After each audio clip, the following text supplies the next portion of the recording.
Buenas, estamos entonces con la presentación número 10, que tiene que ver todavía con territorio, ecosistemas y ambiente, los aspectos de la diversidad biológica, su conservación y manejo.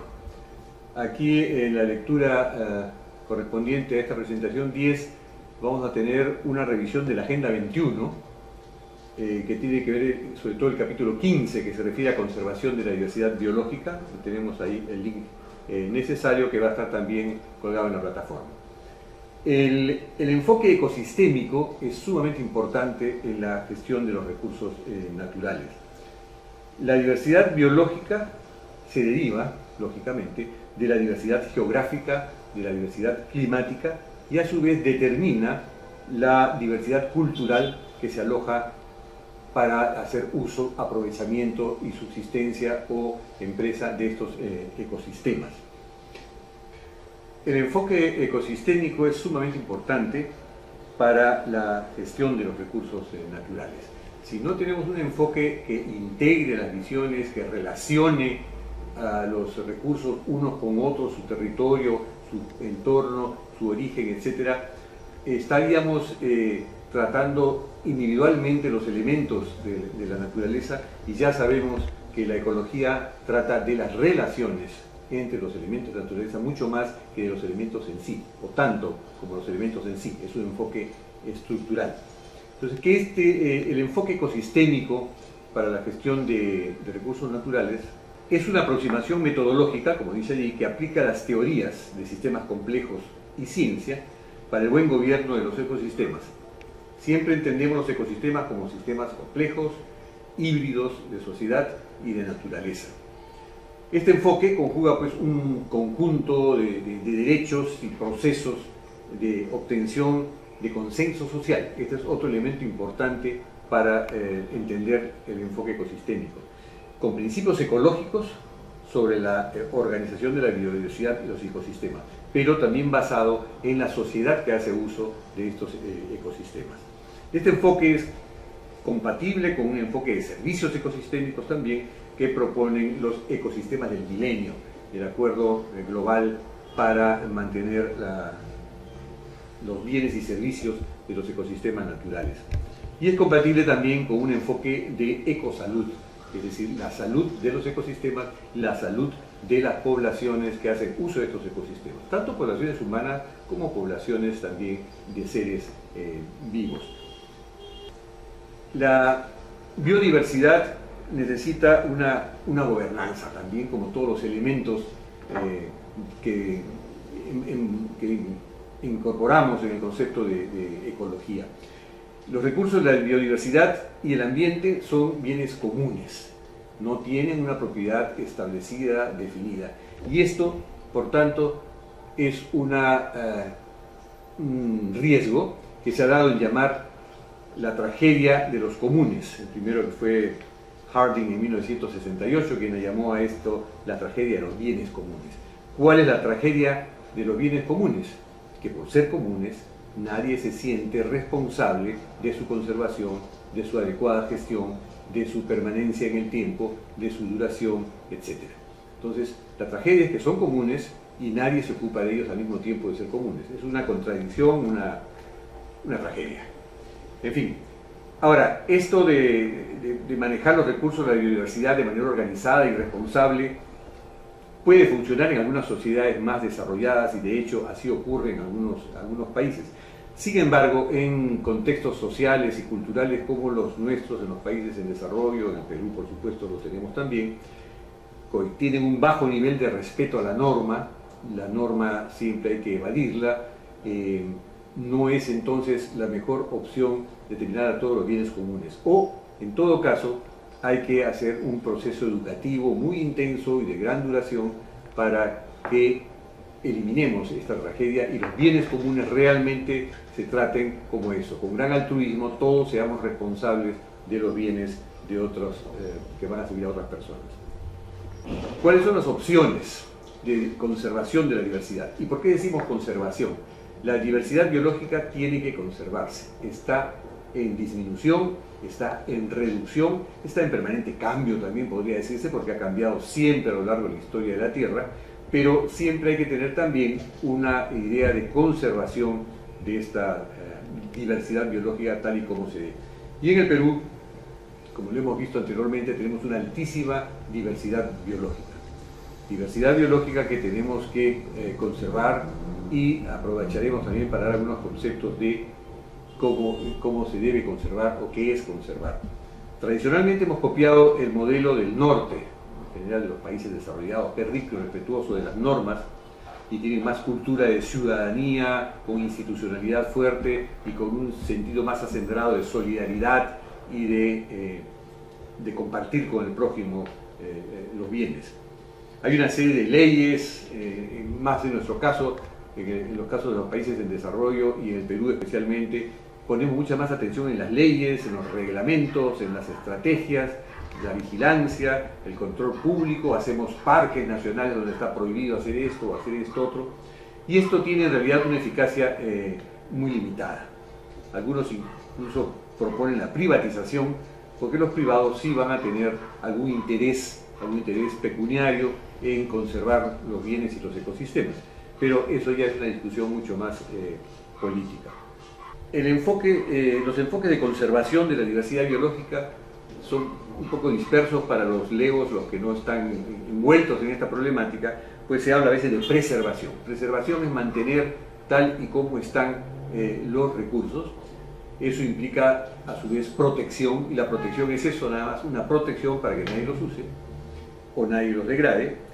Se habla de conservación, pero también se habla de uso y aprovechamiento sostenible. Pero la concepción de conservación incorpora el uso sostenible, incorpora el aprovechamiento sostenible.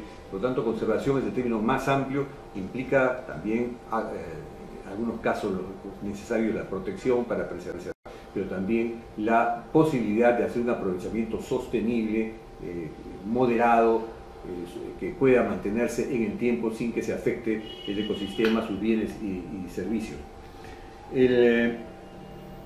Las áreas naturales protegidas son la forma más corriente de proteger los ecosistemas. Sin embargo, crean una isla de conservación, como decimos, en un mar de depredación y pobreza creciente.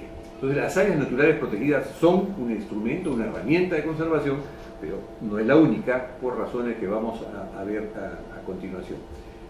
Yo comparo a veces las áreas de conservación, sobre todo los parques o santuarios donde no se puede tocar nada, con lo que sería para una fe religiosa los conventos o los santuarios también, donde se mantiene muy vivo el espíritu religioso, pero fuera de ese santuario, fuera de esa iglesia, fuera de ese templo, no sucede lo mismo. Yo prefiero hablar de parroquias en las cuales haya formas en que la gente participe de esa espiritualidad, de esa fe, y entonces lo interesante es que las áreas protegidas también sean acompañadas de otros elementos en los cuales la gente viva ese espíritu de conservación. ¿Qué enfoque tenemos de especies emblemáticas? Hacemos énfasis, cuando hablamos de especies emblemáticas, en proteger determinadas especies amenazadas, que son muy visibles o muy carismáticas. Puede ser una rana, puede ser el jaguar, puede ser el cóndor, puede ser el león, los leones en otros casos, los elefantes en África y en Asia, pero siempre son especies. Y se incluyen a veces opciones de conservación ex situ, o sea, la cría de estas especies en algunos lugares para luego repoblar, como se ha hecho con el oso panda en China. Pero esto no hace énfasis en especies o ecosistemas importantes económicamente para la gente, especialmente en las comunidades rurales. Entonces son, claro, especies emblemáticas desde el punto de vista zoológico, desde el punto de vista de conservación de la naturaleza en general, pero a veces crean problemas con la actividad de subsistencia de la gente. Otras formas de enfoque son el enfoque de conservación educativo, como le llamamos. Cuando se dice que el problema de la conservación es básicamente un problema de sensibilización y educación de la gente. Hay que enseñar a los ignorantes, se dice, especialmente los que viven en el campo, Siempre se juzga que los que viven en el campo son ignorantes, cuando eso está muy lejos de ser cierto, sobre el valor de la biodiversidad, las especies amenazadas, etcétera, etcétera.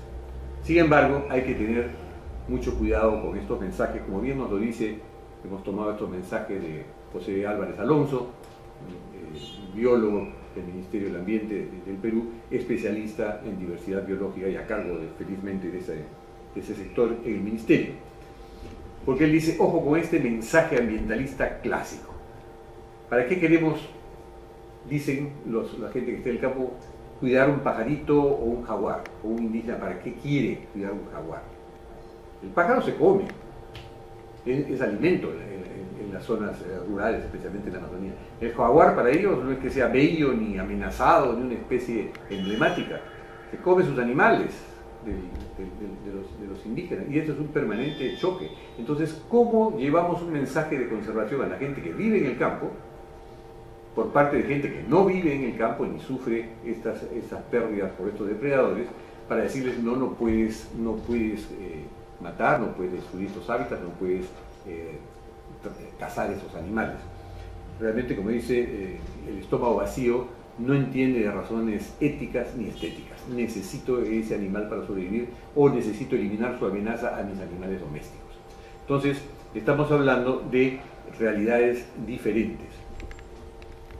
En el Perú, casi un tercio de la población vive de los recursos de la biodiversidad, o de la diversidad biológica, como se puede y debe decirse, y de los ecosistemas naturales, la Amazonía, el mar peruano, los Andes altos, y la mayoría de esta población está en pobreza o en extrema pobreza. Entonces, si la gente no colabora, si la gente no está interesada en esta conservación, no hay forma de gestionar eficientemente ni sosteniblemente nada.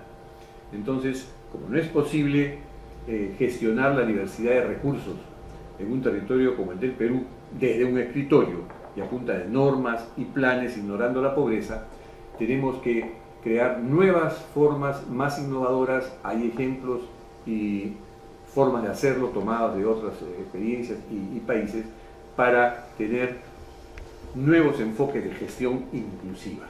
Y aquí viene este enfoque ecosistémico y de cuenca. Para conservar algo tenemos que tener en consideración que ese algo no está aislado. Tenemos que manejarlo en conjunto con los otros elementos que ayudan a su conservación: el suelo, los depredadores, las presas de estos animales, qué lugar ocupan en la cadena alimentaria en general de estos ecosistemas, y en general trabajar con toda una cuenca, tratando de abarcar una unidad suficientemente grande para que contenga las formas de vida y las formas de desplazamiento de todas las especies. Otro enfoque importante es el enfoque de cogestión o gestión participativa. No se puede gestionar un ecosistema, un área protegida, o conservar un ecosistema si no se cuenta con la colaboración de la población que vive de ese ecosistema y que está vinculada de hace cientos de años al mismo ecosistema, aprovecha sus bienes y servicios. Se puede orientar, se puede consultar y se puede trabajar en conjunto con las poblaciones, y sobre todo empoderarlas para que tengan capacidad y poder de controlar sus recursos y evitar que las amenazas depredadoras que vienen de otros lugares generalmente terminen con los elementos y bienes y servicios del ecosistema donde viven. Aquí viene la necesidad de un enfoque intercultural. Por intercultural no debemos entender, como me dijeron alguna vez, intercultural, sí, claro, tenemos que enseñarles a otras culturas cómo es esta cultura que es la nuestra y que es la que vale. No hay tal. Todas las culturas valen, y todas las maneras de interpretar la realidad valen, y tienen que estar en diálogo permanente, en negociación permanente para llegar a un consenso. La percepción generalmente occidental que tenemos sobre los temas, inapropiada para nuestros ecosistemas tropicales en general, no es la más importante ni es la más adecuada para trabajar. Tenemos que empezar a entender y mirar desde otro punto de vista nuestros sistemas y dejar de decir nuestra manera de ver las cosas es la verdadera y la apropiada. Recuerdo mucho cuando, les cuento rápidamente una anécdota, con las comunidades Amuesa, en el Parque de Yanachaga, Chemillén, estábamos dando un curso por cargo de una entidad internacional de conservación de la naturaleza sobre cómo cuidar áreas protegidas, sobre cómo cuidar especies. Y el método identificaba primero a las especies, sean animales o vegetales, más importantes de la zona, crear una especie de ranking de qué era lo más importante y dedicar la mayor parte del esfuerzo a esos objetos de conservación más importantes. Y en la audiencia habían 5 o 6, más o menos, indígenas Amuesa, que escuchaban, poco aburridos, toda esta metodología de conservación muy racional, muy buena en realidad para nuestros términos. Pero cuando hicimos el ejercicio de que indicaran cuáles son los objetos de conservación más importantes que tenían en su parque, dijeron el bosque. Claro, el bosque. Pero el bosque debe tener, el bosque es todo. El bosque debe tener algunas especies más importantes que otras. No hay especies más importantes que otras. El bosque en su conjunto con nosotros adentro es lo importante. Correcto, digamos, pero para fines prácticos, ¿qué especie dirían ustedes que escogerían en primera instancia o cuáles de ellas? Y la cosa comenzó a tomar un cariz muy desagradable porque se pusieron sumamente bravos, difíciles, dijeron, a negarse a identificar una sola especie como si fuera la más importante o que tuviera prioridad para su conservación. No nos quedó más remedio que aplicar en ese momento la metodología de conservación y decir, ok, el bosque. Entonces el bosque es el objeto de conservación. Ahí se quedaron tranquilos y comenzamos a discutir. No era lo más adecuado para esa metodología, pero sin duda alguna un enfoque global, holístico, que los ponía a ellos mismos dentro del tema, era el más apropiado culturalmente para ellos. Luego tenemos el manejo adaptativo. No hay dogmas, no hay fundamentalismos en la conservación, tenemos que ir como vamos adaptando los enfoques y adaptando las técnicas de manejo, porque además, y lo vamos a ver luego con el cambio climático está alterando los ecosistemas en términos de sus formas de funcionamiento. Hay especies que se están desplazando, vegetales o animales, se están desplazando en altura, buscando climas más fríos, o se están desplazando en latitud, buscando otras áreas que no estén ya alteradas por el cambio climático de alguna manera. Entonces, este manejo adaptativo, ir cambiando el sistema conforme se va avanzando y comprendiendo el ecosistema, es fundamental. También tenemos el enfoque de conservación productiva. Hay que conservar y al mismo tiempo procurar que esa conservación produzca beneficios reales, produzca una cosecha, entre comillas, del ecosistema para las poblaciones. De otra manera, no vamos a tener un interés en que participen de este ejercicio de conservación. Un enfoque de participación equitativa en los beneficios. Los beneficios no pueden ser solamente para el que invierte o solamente para el Estado que pone los elementos, que pone el personal y pone los recursos financieros. Tiene que haber una distribución equitativa, nuevamente, para conservar el interés de los actores locales, empoderarlos nuevamente, deben tener capacidad, poder de sentir que ellos pueden ejercer una autoridad real para proteger sus ecosistemas y los bienes y servicios que producen. Y por último, como vamos a ver más adelante, el enfoque de adaptación al cambio climático es fundamental. El cambio climático está afectando, y la Amazonía lo está sintiendo fuertemente, pero no solamente la Amazonía, en todos los ecosistemas del mundo, y en los nuestros en el Perú también, empiezan a sentirse los cambios de este enfoque, los cambios del cambio climático en la forma de funcionamiento del ecosistema, que nos va a obligar a un manejo adaptativo, a una adaptación de nuestro accionar frente a la conservación de los ecosistemas. Entonces, la conservación tiene que ir más allá de los parques, más allá de las especies migratorias y los procesos ecológicos, y tenemos que entrar a nuevos conceptos, corredores biológicos, por ejemplo, mantener, porque hay especies que migran por temporada de un lado a otro, los peces llegan a migrar miles de kilómetros, el salmón, o el caso del paiche en esta Amazonía, mosaicos de conservación, es decir, mantener áreas pequeñas que forman un conjunto de áreas, aunque no todo sea protegido, pero que sean más, que tengan más atención de conservación.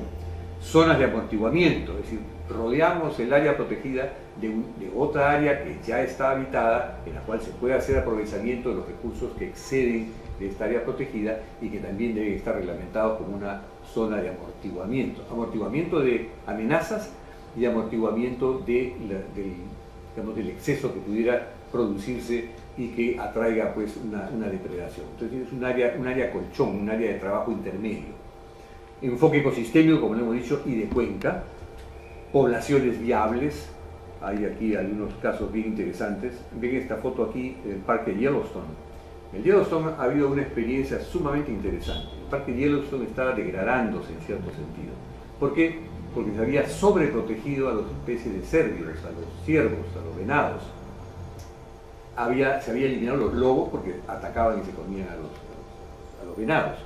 Y entonces, ¿qué pasaba? Los venados se han reproducido o se habían reproducido de una manera tal que habían empezado a eliminar vegetación al costado de los ríos empezaron a desbordarse y a salirse de cauce, los peces empezaron a desaparecer porque no había suficiente profundidad en los ríos como para migrar dentro, las aves dejaron de poblar los arbustos que estaban alrededor de los ríos porque también se comenzaron a poblar las praderas, se desperdigó completamente la población de venados y esto causó una pérdida en diversidad, una pérdida en calidad ambiental.